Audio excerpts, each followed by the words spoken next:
Hello doctors, आज का हमारा टॉपिक है इस्केमिक रीपरफ्यूजन इंजरी। इस टॉपिक को स्टार्ट करने से पहले डॉक्टर्स आपको रिवर्सिबल और इरिवर्सिबल सेल इंजरी के बारे में बेसिक बातें पता होनी चाहिए। और अगर आपको नहीं पता है तो मैंने वीडियो लेक्चर्स डाल रखे हैं, अगर आप चाहें तो उनको देख लें, जिससे आपको ये टॉपिक और अच्छे से समझ में आएगा। इस पूरे लेक्चर के दौरान अगर आपको कहीं कोई डाउट रहता है तो आप कमेंट सेक्शन में ड्रॉप कीजिएगा। मैं कोशिश करूंगा कि मैं आपके सारे सवालों के जवाब दे पाऊँ। चलिए स्टार्ट करते हैं आज का अपना topic, that is ischaemic reperfusion injury. ठीक है, तो यहाँ दो टर्म में भी आपके लिए नए हो सकते हैं, एक तो इस्केमिक और एक होता है रीपरफ्यूजन। इनका क्या मतलब होता है पहले वो समझ लेते हैं। सपोज करिए ये आपका कोई ऑर्गन है, ये क्या है, कोई ऑर्गन है, ठीक है। और इस ऑर्गन को क्या हो रहा था, ब्लड सप्लाई हो रही थी। क्या हो रही थी, ब्लड सप्लाई हो रही थी। तो अगर आप इस ऑर्गन की ब्लड सप्लाई को रिड्यूस कर देते हैं, क्या कर देते हैं, रिड्यूस कर देते हैं, तो इसको हम बोलते हैं इस्केमिया। क्या बोलते हैं, इस्केमिया। तो अगर किसी ऑर्गन को अगर उसकी ब्लड सप्लाई अगर रिड्यूस कर दी जाती है तो हम कह देते हैं इस्केमिया। लेकिन अगर कुछ टाइम बाद अगर हम इसकी ब्लड सप्लाई को क्या करते हैं, रिस्टोर कर दें, क्या करते हैं, रिस्टोर। ना तो आपने रिड्यूस की थी तो उसको इस्केमिया बोला था, इस्केमिया बोला था। लेकिन अगर आप उसी ब्लड सप्लाई को अगर रिस्टोर कर दें, वापस ब्लड सप्लाई इसको क्या कर दें, ऑर्गन को वापस ब्लड सप्लाई दे दें, तो इसको बोलते हैं रीपरफ्यूजन। क्या बोलते हैं, रीपरफ्यूजन। तो अब एक पैराडॉक्स क्रिएट हो रहा है, एक चीज दिमाग में क्रिएट होती है कि अगर आपने ब्लड सप्लाई वापस रिस्टोर कर दी, यानी वापस ऑर्गन को ब्लड सप्लाई दे दी, तो उसके अंदर इंजरी होनी नहीं चाहिए, उसके अंदर इंजरी नहीं होनी चाहिए, लेकिन फिर भी इंजरी हो रही है। यही पैराडॉक्स है, यही इंटरेस्टिंग चीज है इस टॉपिक की, और यही हमको समझनी है, और बहुत ही इंटरेस्टिंग है। ठीक है, यानी आपने पहले किसी ऑर्गन में ब्लड सप्लाई रिड्यूस की थी, फिर आपने ब्लड सप्लाई वापस दे दी, तब भी क्या हो रहा है, इस ऑर्गन के अंदर जो सेल्स हैं, इस ऑर्गन के अंदर जो सेल्स हैं उनके अंदर क्या हो रही है, इंजरी हो रही है।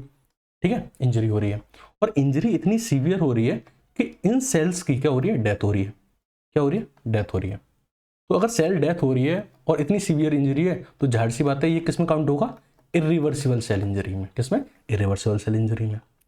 देखो यहाँ पे जो सेल की जो डेथ होने का जो रीजन है, वो है फ्री रेडिकल फॉर्मेशन। सेल के अंदर फ्री रेडिकल्स का फॉर्मेशन होने लगता है। ठीक है, free radicals like O2 dot OH dot. तो इस तरीके के फ्री रेडिकल सेल के अंदर फॉर्म होने लगते हैं जब आप इस ब्लड सप्लाई को रिस्टोर कर देते हैं, जिसकी वजह से इस सेल के अंदर क्या होती है, डेथ स्टार्ट होती है। बहुत डिटेल में आगे समझेंगे मैकेनिज्म। अब आप अभी छोटा मतलब ये समझिए कि फ्री रेडिकल के फॉर्मेशन की वजह से क्या हुई, इन सेल्स की डेथ हुई। इसीलिए इसको हमने क्या बोल दिया, free radical mediated cell injury. तो बात समझ में आई, इस्केमिक रीपरफ्यूजन इंजरी को free radical mediated cell injury क्यों बोलते हैं। ठीक है, इतना क्लियर है।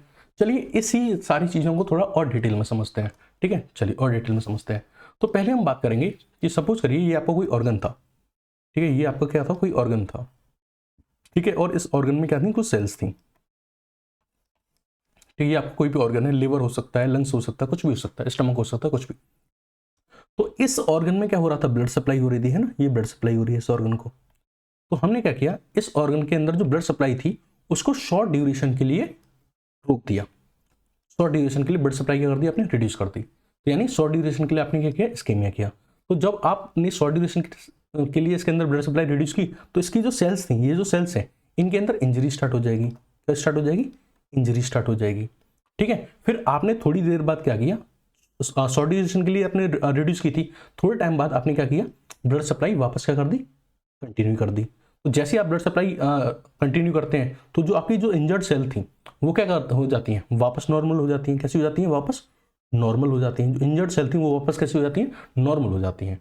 तो इस तरह की का जो इस्केमिया था उसको हम बोलेंगे ischaemia causing reversible cell injury. क्या बोलेंगे, ischaemia causing reversible cell injury. कि ब्लड सप्लाई आपने रिड्यूस की थी, उसके अंदर सेल के अंदर इंजरी हुई, बट ये इंजरी कैसी थी, रिवर्सिबल सेल इंजरी थी। जैसे ही आपने ब्लड सप्लाई वापस कंटिन्यू कर दी, तो आपकी जो सेल्स थी वो कैसी हो गई, नॉर्मल हो गई, और आपकी नॉर्मल फंक्शनिंग कर रही हैं। तो this was short duration ischaemia, जिसमें क्या हुई थी, रिवर्सिबल सेल इंजरी हुई थी, और ब्लड की री सप्लाई की वजह से अब जो सेल्स हैं वो अपना नॉर्मल फंक्शन परफॉर्म कर रही हैं। ठीक है, ये तो था पहला case. Now we are talking about second case, जिसमें आपने क्या किया, इसकी जो ब्लड सप्लाई आपने रिड्यूस की थी वो आपने कंटिन्यू रखी। क्या की, कंटिन्यू रखी, बहुत लंबे टाइम के लिए, वेरी लॉन्ग टाइम के लिए, एक्सट्रीम टाइम के लिए। तो जब आप इसको लॉन्ग टाइम के लिए कंटिन्यू रखेंगे, तो सेल के अंदर जो इंजरी हो रही होगी वो क्या होगी, वो कंटिन्यू रहेगी, कंटिन्यू रहेगी, और सेल के अंदर सीवियर इंजरी हो जाएगी। क्या हो जाएगी, सीवियर इंजरी हो जाएगी। और सीवियर इंजरी हो जाएगी तो सेल किस स्टेट में पहुंच जाएगी, इरिवर्सिबल सेल इंजरी की केस में पहुंच जाएगी। और जब सेल्स इरिवर्सिबल सेल इंजरी वाली स्टेज में पहुंचती है तो अब आप चाहे इसको ब्लड सप्लाई दे भी दो तब भी ये वापस नॉर्मल नहीं होगी। ये जो सेल्स हैं इसके अंदर ये वापस नॉर्मल स्टेट में नहीं जाएंगी और हम कहेंगे कि कैसी इंजरी हुई है, इरिवर्सिबल सेल इंजरी हुई है। और इसमें क्या होता है, अल्टीमेटली सेल की क्या होती है, डेथ होती है। अल्टीमेटली क्या होती है, सेल की डेथ होती है। तो यहाँ आपने शॉर्ट ड्यूरेशन के लिए दिया था, यहाँ आपने बहुत लॉन्ग ड्यूरेशन के लिए दिया था, एक्सट्रीमली लॉन्ग ड्यूरेशन की वजह के लिए दिया था, जिसकी वजह से जो इंजरी थी वो सीवियर हो गई और सेल जो थी वो इरिवर्सिबल सेल इंजरी की स्टेज में पहुंच गई, जहाँ वापस नॉर्मल स्टेट को अचीव कर पाना पॉसिबल ही नहीं है। इवन अगर आप ब्लड सप्लाई वापस दे भी रहे हो तो अब भी उस ब्लड सप्लाई को देने का कोई फायदा नहीं है, क्योंकि रीसप्लाई देने के बाद भी सेल अपनी नॉर्मल फंक्शनल स्टेट को अचीव नहीं कर सकती और अल्टीमेटली क्या होगी, सेल की डेथ होगी। देखो यहाँ जो सेल की डेथ होती है, यही इंटरेस्टिंग पॉइंट है। यहाँ जो सेल की डेथ हो रही है उसका रीजन है कि सोडियम का जो इन्फ्लक्स हो गया था, क्या हो गया था, सोडियम का इन्फ्लक्स हो गया था। अगर आपने रिवर्सिबल सेल इंजरी वाला मेरा कंसेप्ट पढ़ा है, इरिवर्सिबल सेल इंजरी वाली कंसेप्ट पढ़े हैं, तो आपको ये चीज अच्छे से समझ में आएगी कि होता क्या है कि रिवर्सिबल और इरिवर्सिबल सेल इंजरी में क्या होता है कि सोडियम का इन्फ्लक्स होता है और कैल्शियम का इन्फ्लक्स होता है। किसका, सोडियम और कैल्शियम का सेल के अंदर इन्फ्लक्स होता है। सोडियम इन्फ्लक्स की वजह से क्या होता है कि वाटर की एंट्री होती है सेल के अंदर और सेल क्या कर जाती है, स्वेलअप कर जाती है। क्या कर जाती है, स्वेलअप कर जाती है और सेल के अंदर माइटोकॉन्ड्रिया और एंडोप्लाज्मिक रेटिकुलम जो होते हैं ये डैमेज होना स्टार्ट हो जाते हैं। कैल्शियम की एंट्री की वजह से क्या होता है, आपकी सेल मेम्ब्रेन डैमेज होना स्टार्ट हो जाती है, क्योंकि जो कैल्शियम है ये बहुत सारे एंजाइम्स को आपकी सेल के अंदर एक्टिवेट कर देता है, जैसे कि फॉस्फोलाइपेज, ठीक है, प्रोटीएज, ठीक है, एंडोन्यूक्लियेज एंड एटीपीज। तो इतने सारे एंजाइम्स को एक्टिवेट कर देता है, फॉस्फोलाइपेज, प्रोटीएज, एंडोन्यूक्लियस और एटीपीज, ठीक है। तो इन सारे, अब जो फॉस्फोलाइपेज है और प्रोटीएज है ये क्या करते हैं, सेल मेम्ब्रेन डैमेज कर देते हैं। एंडोन्यूक्लियस न्यूक्लियस को डैमेज कर देता है। एटीपीज एटीपी का जो फॉर्मेशन उसको डिक्रीज कर देता है। तो इस वजह से सेल डेथ हो रही है। यहाँ कहीं भी फ्री रेडिकल के फॉर्मेशन की वजह से सेल डेथ नहीं हो रही। बात समझ में आई। तो यहाँ पे जो सेल डेथ होती है वो सोडियम और कैल्शियम के इन्फ्लक्स की वजह से होती है, जिसकी वजह से सेल मेम्ब्रेन डैमेज हो जाती है और सेल की डेथ हो जाती है। यहाँ जो इंजरी जो हो रही है वो किसी भी तरीके का जो फ्री रेडिकल का फॉर्मेशन इस केस में नहीं हो रहा है, ठीक है। इस केस में किसी भी तरह का फ्री रेडिकल का फॉर्मेशन नहीं हो रहा है, ठीक है। सो ये क्या कहलाएगा, this will be known as ischaemia causing irreversible cell injury, ठीक है। तो ये तो दो कंडीशन हो गई। पहली स्टेट शॉर्ट ड्यूरेशन इस्कीमिया, दूसरा बहुत लंबे टाइम के लिए आपने क्या दिया है, ब्लड सप्लाई को रिड्यूस कर दिया है। Now we are talking about the third case. In third case जहां आप इंटरमीडिएट ड्यूरेशन के लिए क्या करते हैं, इस्कीमिया करते हैं, यानी ब्लड सप्लाई आप रिड्यूस कर रहे हैं। ये कोई ऑर्गन है और इसमें इसकी सेल्स हैं और इस सेल्स को जो आपने ब्लड सप्लाई है वो क्या की है, आपने रिड्यूस की है। बट ये ब्लड सप्लाई आपने जो रिड्यूस की है वो एक इंटरमीडिएट ड्यूरेशन के लिए की है, ना तो आपने शॉर्ट ड्यूरेशन के लिए की है और ना ही आपने बहुत ही एक्सट्रीम ड्यूरेशन के लिए की है। तो शॉर्ट ड्यूरेशन में क्या होता है कि जो सेल होती है वो अपनी नॉर्मल स्टेट को अचीव कर लेती है, और जब एक्सट्रीम के लिए आप दे देते हैं तो सेल की डेथ हो जाती है और सेल कभी भी अपनी नॉर्मल स्टेट को अचीव नहीं करती है। बट यहाँ आपने क्या किया है, इंटरमीडिएट ड्यूरेशन के लिए आपने क्या किया है, ब्लड सप्लाई रिड्यूस की है। तो इस समय जो सेल्स हैं वो वाइवेबल है, मतलब जब आपने ब्लड सप्लाई इनको वापस दी थी, ब्लड सप्लाई जब आपने इनको वापस दी थी तब सेल वाइवेबल थी, मतलब कैसी थी, लिविंग थी, ठीक है। तो होता क्या है कि आपने ब्लड सप्लाई रिड्यूस किया इंटरमीडिएट ड्यूरेशन के लिए।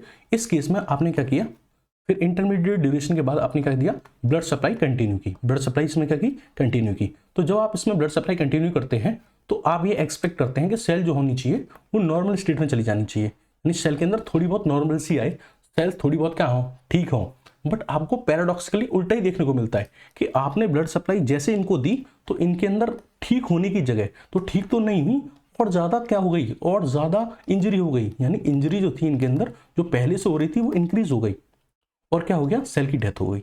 ये तो उल्टा हुआ ना। आपने ब्लड सप्लाई वापस दी थी ये सोच के कि ये जो सेल्स हैं ये थोड़ा बचने की उम्मीद है इनमें तो ये बच जाए, बट सेल्स बचने की जगह क्या हो रही है, ब्लड सप्लाई वापस देने से और ज़्यादा इंजर हो रही हैं, और इतना ज़्यादा इंजर हो रही है कि सेल की डेथ हो जा रही है। तो यहाँ क्या हो रहा है कि restoration of blood supply to the injured but viable cell.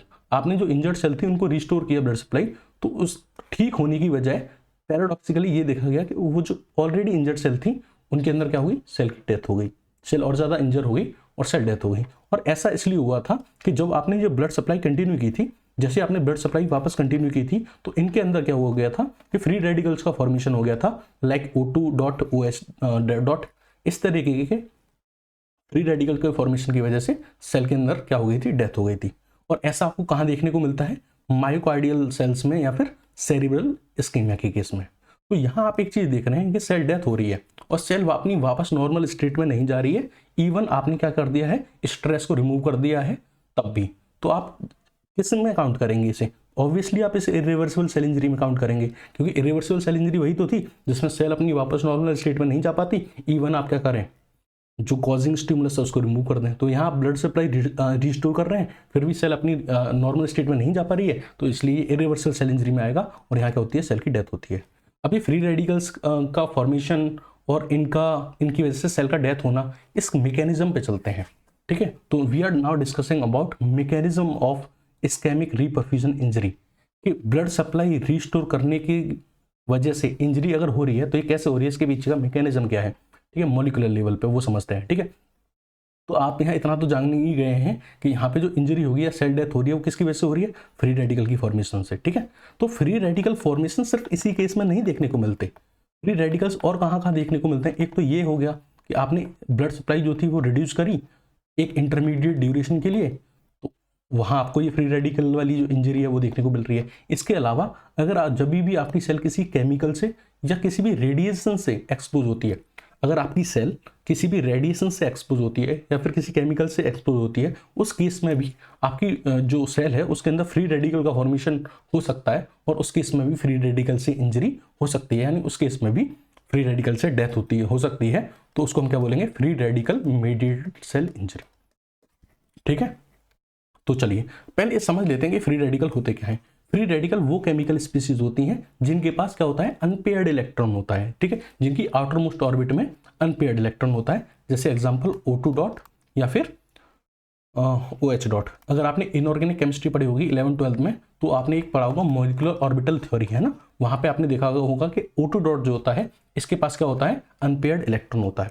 तो जिन भी स्पीसीज के पास अनपेयर्ड इलेक्ट्रॉन होंगे वो क्या कैसी होंगी, हाईली रिएक्टिव होंगी, बहुत ज़्यादा रिएक्टिव होंगी, और ये क्या करेंगी, अपने आसपास की जितने भी कह सकते हैं मॉलिक्यूल्स होते हैं, चाहे वो प्रोटीन हो, कार्बोहाइड्रेट, फैट हो, न्यूक्लिक एसिड हो, क्या करेंगी, उनको अटैक करेंगी और उनको अटैक करके उनके साथ रिएक्शन करके क्या कर देंगी, उनको मॉडिफाई कर देंगी। तो होता क्या है, जो फ्री रेडिकल्स होते हैं जब इनका फॉर्मेशन हमारी सेल के अंदर हो जाता है तो ये अपने आसपास की जो भी protein, carbohydrate, fat, nucleic acid होते हैं उनके साथ रिएक्ट करते हैं, क्योंकि बहुत ज़्यादा रिएक्टिव होते हैं, और उनको मॉडिफाई कर देते हैं। और मॉडिफाई करके क्या करते हैं, ये हमारे जो एसेंशियल कंपोनेंट है उनको डैमेज कर देते हैं, क्योंकि आपकी चाहे कोई आपका सेल का कोई भी स्ट्रक्चर हो वो बेसिकली इन चीज़ों से मिलकर बना है, प्रोटीन से, कार्बोहाइड्रेट से, फैट से, न्यूक्लिक एसिड से।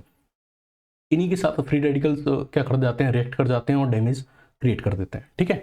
जो फ्री रेडिकल हमारी बॉडी में पाए जाते हैं जिनकी वजह से सेल इंजरी मोस्ट प्रोबेबली अकर होती है, उनको हम बोलते हैं रिएक्टिव ऑक्सीजन स्पीसीज, शॉर्ट में बोलते हैं ROS। यानी ये फ्री रेडिकल जनरली क्या होते हैं, हमारी बॉडी में ऑक्सीजन डिराइव्ड होते हैं। क्या होते हैं, ऑक्सीजन डिराइव्ड होते हैं, एग्जाम्पल O2 डॉट या फिर OH डॉट। तो ये ऑक्सीजन डिराइव्ड फ्री रेडिकल हैं जो हमारी बॉडी में पाए जाते हैं, जिनको हम बोलते हैं ROS, यानी कि रिएक्टिव ऑक्सीजन स्पीसीज। ऐसा क्यों बोल रहे हैं, क्योंकि ये ऑक्सीजन से ड्राइव होते हैं, ठीक है। देखो ये जो फ्री रेडिकल्स हैं ये नेचुरली हमारी बॉडी में बनते रहते हैं, ऐसा नहीं है कि ये सेल इंजरी के टाइम भी बनते हैं। ये नेचुरली इनका फॉर्मेशन हमारी बॉडी में होता रहता है और नेचुरली इनका डिस्ट्रक्शन भी हमारी बॉडी में होता रहता है। ऐसा कब होता है, जब हमारी बॉडी में एरोबिक रेस्पिरेशन होता है, ठीक है, माइटोकॉन्ड्रिया में, और क्या होता है, ATP का फॉर्मेशन होता है। एरोबिक रेस्पिरेशन जब ATP का फॉर्मेशन होता है तो होता क्या है कि हमारी जो ऑक्सीजन गैस होती है ये जो होती है ये रिड्यूस होती है, इसका क्या होता है, रिडक्शन होता है, और किस में कन्वर्ट होती है, वाटर में कन्वर्ट होती है। तो जब O2 रिडक्शन होकर वाटर में कन्वर्ट होती है तो उस टाइम पे हमारी जो सेल होती है उसके अंदर फ्री रेडिकल्स का फॉर्मेशन होता है। बट जब ये फ्री रेडिकल्स बनते हैं तो ये टाइम टू टाइम हमारा जो सेल का जो डिफेंस सिस्टम है वो इनको डिस्ट्रॉय भी कर देता है। कहने का मतलब जब हमारी बॉडी में एरोबिक रेस्पिरेशन से ATP का फॉर्मेशन होता है तब हमारी ऑक्सीजन का रिडक्शन होता है वाटर में, और इस प्रोसेस के दौरान फ्री रेडिकल का फॉर्मेशन होता है। बट ये जो फ्री रेडिकल बनते हैं इनको हमारा सेल का जो डिफेंस सिस्टम होता है वो क्या कर देता है, तुरंत ही क्या कर देता है, डिस्ट्रॉय कर देता है। इसलिए या तो ये प्रेजेंट ही नहीं होते हैं या फिर बहुत लो कंसंट्रेशन में प्रेजेंट होते हैं बहुत शॉर्ट ड्यूरेशन के लिए, ताकि ये हमारी सेल में किसी भी तरह का डैमेज ना क्रिएट कर पाए। लेकिन क्या होगा अगर मान लीजिए इनका कंसंट्रेशन बढ़ जाए, अगर किसी भी तरीके से इनका कंसंट्रेशन बढ़ जाता है, किसका, रिएक्टिव ऑक्सीजन स्पीसीज का। जब O2 H2O में बदलती है, तो इस केसेस में क्या होते हैं, ये फ्री रेडिकल बनते हैं। तो अगर मान लीजिए किसी भी केस में ऐसा होता है कि इस कन्वर्जन के दौरान ये जो फ्री रेडिकल बन रहे हैं इनका प्रोडक्शन जो हो जाए वो इंक्रीज हो जाए, या फिर इनको डिस्ट्रॉय किया जा रहा था ना, कि जो डिस्ट्रॉय किया जा रहा था तो इनको जो डिस्ट्रॉय करने वाले थे वो इनको डिस्ट्रॉय नहीं कर रहे हैं। तो दो चीज़ें हो सकती हैं, एक तो इनका प्रोडक्शन ज़्यादा हो रहा है, दूसरा इनका जो डिस्ट्रक्शन था वो कम हो रहा है। तो प्रोडक्शन ज़्यादा हो रहा है और इनको डिस्ट्रॉय होना था तो डिस्ट्रॉय हो नहीं रहे, तो होगा क्या, इनकी कंसंट्रेशन बढ़ती जाएगी, और जब इनकी कंसंट्रेशन बढ़ेगी तो क्रिएट होगा oxidative stress. Oxidative stress create होगा, क्या क्रिएट होगा, ऑक्सीडेटिव स्ट्रेस क्रिएट होगा। ऑक्सीडेटिव स्ट्रेस क्या होता है वो समझिए, ये बहुत इंपॉर्टेंट है, ठीक है। ऑक्सीडेटिव स्ट्रेस क्या होता है, ऑक्सीडेटिव स्ट्रेस है कि एक डिसबैलेंस क्रिएट हो रहा है। क्या क्रिएट हो रहा है, डिसबैलेंस क्रिएट हो रहा है, किसके बीच में, रिएक्टिव ऑक्सीजन स्पीसीज के बीच में एंड इनके जो एंटीऑक्सीडेंट थे। यानी ये जो क्रिएट हो रही हैं, जो फ्री रेडिकल क्रिएट हो रहे हैं और इनका जो डिस्ट्रॉयर थे, इन फ्री रेडिकल को डिस्ट्रॉय करने वाले थे एंटीऑक्सीडेंट, उनके बीच में डिसबैलेंस क्रिएट हो रहा है। क्योंकि बैलेंस अगर क्रिएट होता तो ये तो एलिमिनेट हो जाते। तो हो कह रहा है कि जो रिएक्टिव ऑक्सीजन स्पीसीज हैं यानी जो फ्री रेडिकल्स हैं वो तो इंक्रीज हो रहे हैं, और जो इनको मारने वाले एंटीऑक्सीडेंट्स थे वो डिक्रीज हो रहे हैं, यानी प्रोडक्शन बढ़ रहा है और स्कैवेंजिंग कम हो रही है। तो अगर डिसबैलेंस क्रिएट हो जाता है किसके बीच में, इन फ्री रेडिकल्स के बीच में, और इन फ्री रेडिकल्स को मारने वाले जो एंटीऑक्सीडेंट है उनके बीच में अगर डिसबैलेंस क्रिएट हो जाता है तो हम इसको बोलते हैं ऑक्सीडेटिव स्ट्रेस। क्या बोलते हैं, ऑक्सीडेटिव स्ट्रेस। अब ये जो ऑक्सीडेटिव स्ट्रेस है या ये फ्री रेडिकल है, इसकी वजह से कैसी सेल की जो डेथ होती है उसको हम एक मैकेनिज्म से समझेंगे। बहुत ही प्यारा सा मैकेनिज्म है जिसको हम थोड़ा जूम करके देखते हैं, ठीक है। चलिए इसको थोड़ा जूम करके समझते हैं। तो ये देखिए आप, होपफुली आपको ये लेक्चर समझ में आ रहा होगा। प्लीज़ रिव्यू दीजिए कि ये कैसा लगा।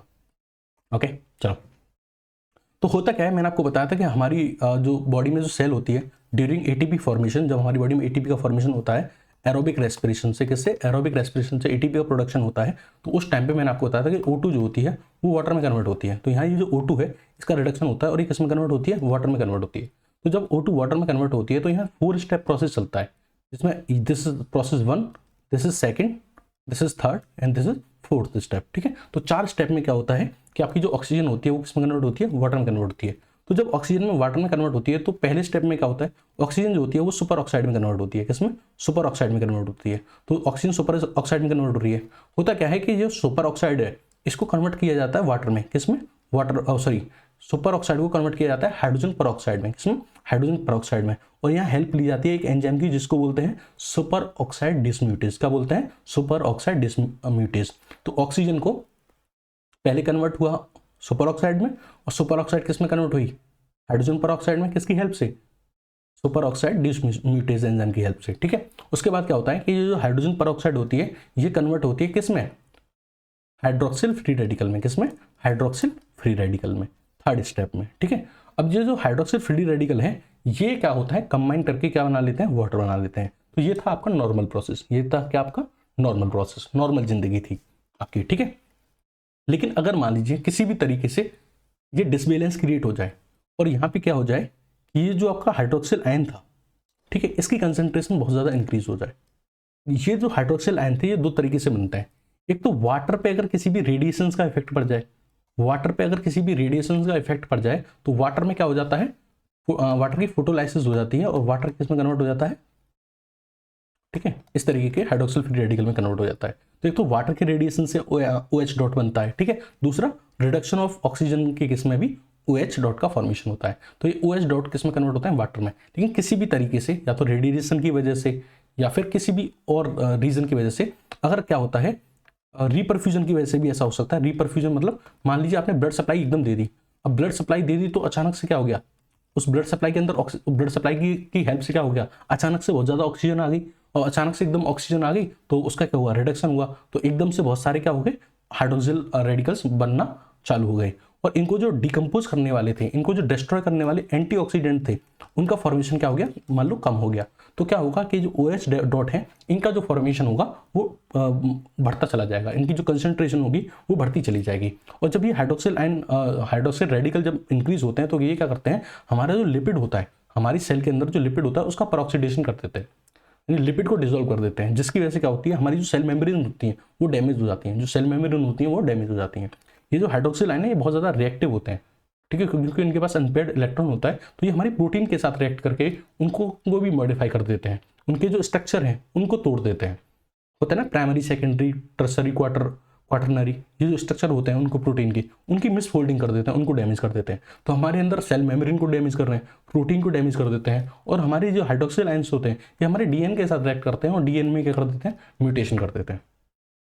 इन चीज़ों की वजह से क्या होती है, हमारे अंदर सेल के अंदर क्या हो जाती है, डेथ हो जाती है। क्या हो जाती है, सेल डेथ हो जाती है, क्योंकि मेम्ब्रेन ही रप्चर होगी, आउटर मोस्ट जो आपकी सेल मेम्ब्रेन है वही रप्चर हो गई, तो सेल की क्या हो जाएगी, डेथ हो जाएगी। प्रोटीन डैमेज हो रही है, लिपिड डैमेज हो रहा है, डीएनए डैमेज हो रहा है, तो क्या होगी, सेल की अल्टीमेटली डेथ हो जाएगी। इतनी बात समझ में आ गई आपको। इस तरीके से क्या होता है, रीपरफ्यूजन की वजह से, जैसे आपने ऑक्सीजन की सप्लाई वापस कंटिन्यू की थी, तो ऑक्सीजन एक साथ एकदम से आई, उस ऑक्सीजन ने क्या बनाया, हाइड्रोक्सिल फ्री रेडिकल बनाया, और उस हाइड्रोक्सिल फ्री रेडिकल को तोड़ने वाले जो एंटीऑक्सीडेंट्स थे वो उतने बन नहीं पाए इतनी जल्दी, और जिसकी वजह से क्या हुआ, इन हाइड्रोक्सिल रेडिकल्स ने लिपिड का परऑक्सीडेशन किया, प्रोटीन का मॉडिफिकेशन किया और डीएनए को डैमेज किया, जिसकी वजह से क्या हुई, सेल डेथ हुई।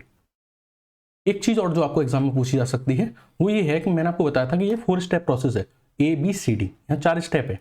यहाँ जो ये 3rd स्टेप है जिसमें हाइड्रोजन परऑक्साइड जो होती है वो हाइड्रोक्सिल फ्री रेडिकल में कन्वर्ट होती है, एक्चुअली ये होती है in the presence of iron, ठीक है, ferric, in the presence of ferric ion, in the presence of ferric ion. ये फेरिक आयन जो होता है ये Fe+2 में कन्वर्ट होता है in the presence of O2-, और इस रिएक्शन को हम बोलते हैं फेंटन रिएक्शन। तो यहाँ जो आपको हाइड्रोजन परऑक्साइड कन्वर्ट हो रहा है हाइड्रोक्सिल रेडिकल में, इसको हम बोलते हैं फेंटन रिएक्शन, और ये रिएक्शन जो होती है ये फेरिक रेडिकल की प्रेजेंस में होती है, जहाँ Fe+3 जो होता है Fe+2 में कन्वर्ट होता है और in the presence of O2-। और यहाँ जो एंजाइम वर्क करता है यहाँ पे वो होता है ग्लूटाथियोन परऑक्साइड या फिर कैटालिस, ठीक है। ये पूछा जा सकता है फेंटन रिएक्शन के बारे में, ठीक है। तो फ्री रेडिकल्स की वजह से यहाँ पे सेल इंजरी हो रही है, तो ऐसा नहीं है कि रीपरफ्यूजन से ही मतलब ब्लड की सप्लाई जो वापस दी थी इसी की वजह से फ्री रेडिकल क्रिएट होता है। फ्री रेडिकल बहुत तरीके से क्रिएट हो सकते हैं, वाटर का जो वाटर के ऊपर रेडिएशन गिर रही हैं तो इसकी वजह से भी क्या होता हो सकता है, फ्री रेडिकल क्रिएट हो सकते हैं।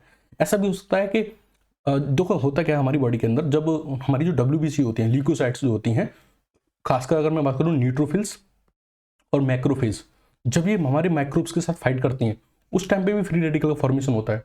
बट इन फ्री रेडिकल को जो एंटीऑक्सीडेंट होते हैं वो डिस्ट्रॉय कर देते हैं। अगर ये एंटीऑक्सीडेंट जो होते हैं वो अगर इनको डिस्ट्रॉय नहीं करेंगे तो ऑक्सीडेटिव स्ट्रेस हो जाएगा और सेल की क्या हो जाएगी, डेथ हो जाएगी। बात समझ में आई। तो फ्री रेडिकल फॉर्मेशन ऐसा नहीं है कि सिर्फ ऑक्सीजन की जो सप्लाई यहाँ पे रीसप्लाई हो रही है उसी से हो रहा है, और भी बहुत सारे रीजन हो सकते हैं फ्री रेडिकल के फॉर्मेशन से, और उनकी वजह से भी शायद डेथ हो सकती है। यहाँ हमारा फोकस था कि रीपरफ्यूजन की वजह से जो फ्री रेडिकल बन रहे हैं उनसे सेल की डेथ कैसे हो रही है। होपफुली मेरी आप बात समझ गए होंगे, ठीक है। और क्या क्या देखने को मिलता है हमें वो भी देख लेते हैं। तो एकदम से आपने रीपरफ्यूजन किया, रीपरफ्यूजन मतलब क्या किया, आपने ब्लड सप्लाई एकदम से कंटिन्यू कर दी। तो जैसे ही रीपरफ्यूजन होता है, ब्लड सप्लाई वापस आप देते हैं, तो क्या होता है, इस ब्लड के साथ कैल्शियम भी आता है, इस ब्लड के साथ क्या होता है, कैल्शियम भी आता है। तो एक साथ क्या होता है, बहुत सारा जो कैल्शियम होता है वो क्या होता है, सेल के अंदर एंटर कर जाता है। जब ब्लड सप्लाई कंटिन्यू होती है तो क्या होता है कि इसकी जो मेम्ब्रेन पे जो चैनल प्रोटीन थी वो तो डैमेज हो चुके हैं, क्योंकि जो सेल इंजरी है वो काफ़ी हो चुकी है, जिसकी वजह से इसके जो कैल्शियम वाले जो चैनल्स थे वो फंक्शन नहीं कर रहे हैं। तो जैसे ही आपने ब्लड सप्लाई कंटिन्यू की तो क्या हुआ, कैल्शियम का इन्फ्लक्स हो गया, इन्फ्लक्स हो गया। और जैसे ही कैल्शियम अंदर एंट्री करेगा, मैंने आपको थोड़ा टाइम पहले बताया था, सॉरी इरिवर्सिबल सेल इंजरी जब मैंने पढ़ाई थी आपको, तो उसमें बताया था कि जैसे ही कैल्शियम अपनी सेल के अंदर एंटर करता है तो वो क्या करता है, बहुत सारे एंजाइम्स को एक्टिवेट कर देता है। कैल्शियम को जनरली हम सेल के बाहर ही रखते हैं, लेकिन अगर ये कैल्शियम सेल के अंदर चला जाएगा तो उससे क्या होगा कि ये बहुत सारे एंजाइम्स को एक्टिवेट कर देता है, क्योंकि कैल्शियम जो होता है वो कोफैक्टर होता है बहुत सारे एंजाइम्स के लिए, जैसे कि फॉस्फोलाइपेज, जैसे प्रोटीएज है ना, प्रोटीएज, और जैसे कि एंडोन्यूक्लिएज, ठीक है। ऐसे बहुत सारे एंजाइम के लिए कोफैक्टर की तरह वर्क करता है। अब आपको पता है आपकी जो सेल मेम्ब्रेन है ये किससे मिलकर बनी है, फॉस्फोलिपिड से मिलकर बनी है, और किससे मिलकर बनी है, प्रोटीन से मिलकर बनी है। तो जो फॉस्फोलाइपेज है और जो प्रोटीएज है ये आपकी सेल मेम्ब्रेन के इस फॉस्फोलिपिड और प्रोटीन पे एक्ट करेंगे और इस सेल मेम्ब्रेन को डैमेज कर देंगे। बात समझ में आई। तो रीपरफ्यूजन से, यानी जब आप ब्लड सप्लाई वापस कंटिन्यू करते हैं तो क्या होता है, फॉस्फोलाइपेज और प्रोटीज एक्टिवेट हो जाते हैं, जो क्या कर देते हैं, आपके फॉस्फोलिपिड का और जो आपकी प्रोटीन है उसका डैमेज कर देते हैं, जिसकी वजह से आपकी सेल मेम्ब्रेन डैमेज हो जाती है और सेल की डेथ हो जाती है। बात समझ आ गई। तो कैल्शियम की ओवरलोडिंग हो रही है रीपरफ्यूजन से, बट मेन जो डेथ होती है उसका जो रीजन होता है वो होते हैं फ्री रेडिकल्स। कैल्शियम की ओवरलोडिंग भी देखने को मिलती है साइमल्टेनियसली आपको कैल्शियम की ओवरलोडिंग देखने को भी मिलती है, बट यहाँ जो मेन रीजन रहेगा वो क्या रहेगा, फ्री रेडिकल की वजह से डेथ होती है। ठीक है। अच्छा, फ्री रेडिकल का फॉर्मेशन जो होता है, मैंने बताया था कि ऐसा नहीं है कि सिर्फ रीपरफ्यूजन से होता है। वाटर के ऊपर अगर रेडिएशन गिरती हैं तो वो किस में कन्वर्ट होता है, हाइड्रोक्सिल आयन में, हाइड्रोक्सिल फ्री रेडिकल में कन्वर्ट होता है। और ये हाइड्रोक्सिल फ्री रेडिकल क्या करता है, अगर ये प्रोलिफरेटिंग सेल्स हैं, प्रोलिफरेटिंग सेल्स मतलब जो डिवाइड करती हैं, लाइक एपिथेलियल सेल्स, तो उनके डीएनए को डैमेज कर देता है, उनके अंदर म्यूटेशन क्रिएट कर सकता है, या फिर उनका रेप्लिकेशन जो होता है उसको रोक देता है। तो अगर इसका रेप्लिकेशन रोक देगा तो यहाँ पे सेल की डेथ हो जाएगी, जिसको हम बोलेंगे एपोप्टोसिस। ठीक है। लेकिन अगर ये हाइड्रोक्सिल जो आपके रेडिकल्स हैं, अगर ये नॉन प्रोलिफरेटिंग सेल्स में, मतलब वो सेल्स जो डिवाइड नहीं करती हैं, अगर उसमें है तो क्या करेगा, वहाँ पे लिपिड का परऑक्सीडेशन करेगा, लिपिड को डिसॉल्व कर देगा। तो सेल मेम्ब्रेन डैमेज हो जाएगी, और सेल मेम्ब्रेन डैमेज हो जाएगी तो क्या हो जाएगी, सेल की डेथ हो जाएगी। और इस तरह की सेल डेथ को हम क्या बोलेंगे, necrosis. So this was all about free radical mediated cell injury. इस पूरे ये पूरा लेक्चर आपको कैसा लगा, प्लीज़ कमेंट सेक्शन में बताइए। Thank you and have a nice day.